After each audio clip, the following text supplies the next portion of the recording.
All right, so let's look at another question from one of our listeners. All right, this one's from Amy. Amy is in South Austin. Amy says, I'm 54 and I've built up significant savings during my working years. I'm starting to think about when I should retire. And she asks, should the decision be more impacted on how much money I've saved or how much I like my job? Well, that's great. You know, if you're having fun at your job, why do you want to retire? Well, you may have some other things that you've got planned.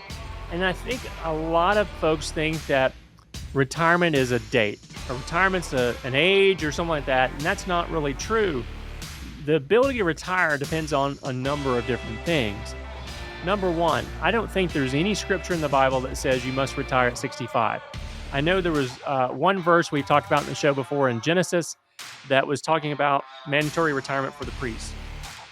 But otherwise, there's not a lot of guidance there, because I think we as believers have been called to work, and we want to make sure that we're working all the time. A lot of folks find that when they quote retire from their career, they're just doing something different. They're still working, they're still very busy.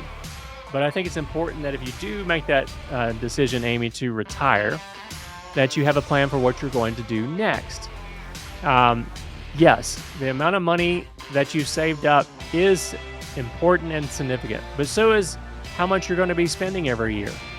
What's your Social Security going to be like when you turn on, as early as 62 or maybe as late as 70? A number of different factors there. In fact, we've got, when we counsel people about retirement, whether they're ready, we go through, it's over 50 points now, 50-point checklist for retirement readiness that we go through with every client of ours to make sure that they're ready to retire. So it's actually a lot of work to make that decision. You're asking the right questions, Amy, but you want to make sure that you really determine about what you're going to do next. And by all means, if you're enjoying your job, why do you want to retire? Because that's something that you have a relationship there, you've got a history there, and maybe you just keep working, but maybe change that in a little bit different scenario.